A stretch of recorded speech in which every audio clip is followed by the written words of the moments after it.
The Messenger ﷺ says in the authentic hadith, when it's the first night in Ramadan,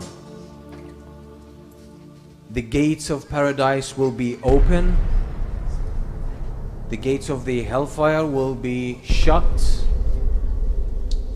and the shayateen, the main leader devils, will be chained and locked down. And this is not mere symbolism, this is truth. This is true. These things happen in the world of the unseen. So the world changes. In Ramadan, the world changes. Shayateen, the most influential of shayateen, the most destructive of shayateen, will be locked down. They won't be able to travel around and affect people as they used to do outside Ramadan. So they're chained. They're limited. The gates of paradise will be opened. They'll be wide open. And this has an impact on us. It has an impact on us. The dynamics of what happens in the world change. The gates of the hellfire will be locked. They will be locked. And this will have an influence on us. The scholars of Islam are agreed upon a fact that we humans have two natures, two dual natures. One is spiritual, that's our soul. That's our soul, that's the invisible part of who we are. And this has a life of its own. And there is the visible side of us, which is the physical side that we can see and touch. The spiritual side of us has more of an angelic nature. It yearns to Allah subhanahu wa ta'ala.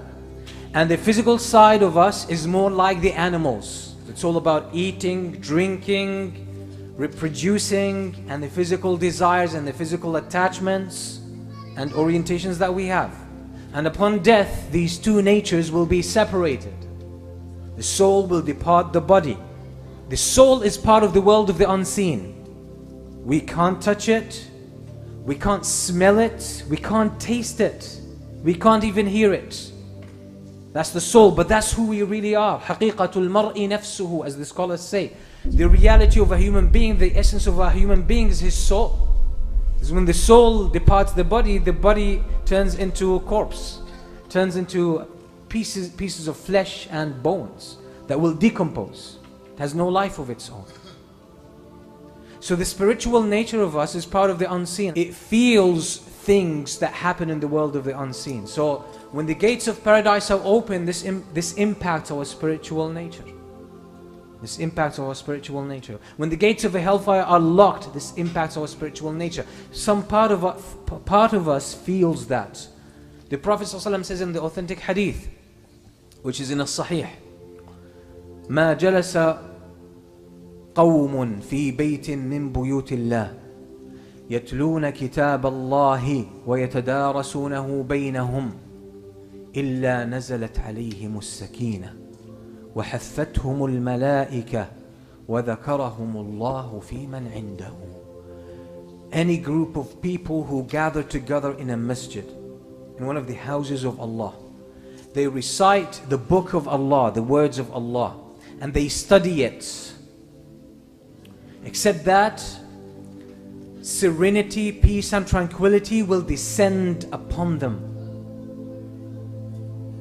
And the angels will rub shoulders with them. Angels will be among them, around them, rubbing shoulders with them. And Allah would mention them to the highest ranking angels. Some of the scholars, as they were commenting on this hadith, they say as-sakina, which is tranquility and peace that descends upon them, is a sign of the presence of the angels, as Imam al-Qayyim says in more than one of his books. He says as-sakina comes with the angels. This peace and tranquility and serenity that you feel sometimes when you're reciting Quran or reading Quran or listening to a lecture or attending a halaqah or praying behind an imam or doing something good. This sakina shows the angels are around. It marks the presence of the angels. You don't figure this out with your brain. You don't feel the angels physically. You don't touch them. You don't smell them. You can't see them and you can't hear them. So which part of you figures them out? that feels this sakeen and this peace and serenity and tranquility. Which part of you is the spiritual side of you? So since we feel our souls feel the presence of the angels, don't you think the soul feels that the gates of paradise are open? The gates of the hellfire are locked, the shayateen are locked down? It does. And that's why most of us feel in Ramadan more eagerness to worship Allah subhanahu wa ta'ala. You find more peace and more tranquility because the fragrance of paradise reaches your soul. It recognizes that at a subtle level that you cannot capture with your senses. So that's what happens during Ramadan. This is what happens. This is why Ramadan is a special time.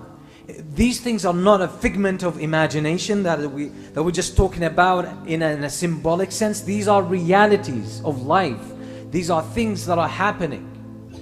So when the first night of Ramadan, the dynamics of the world change and your soul responds to that. So this is why Ramadan is a point for us to really upgrade our iman, upgrade the level of our taqwa and connection to Allah subhanahu wa ta'ala.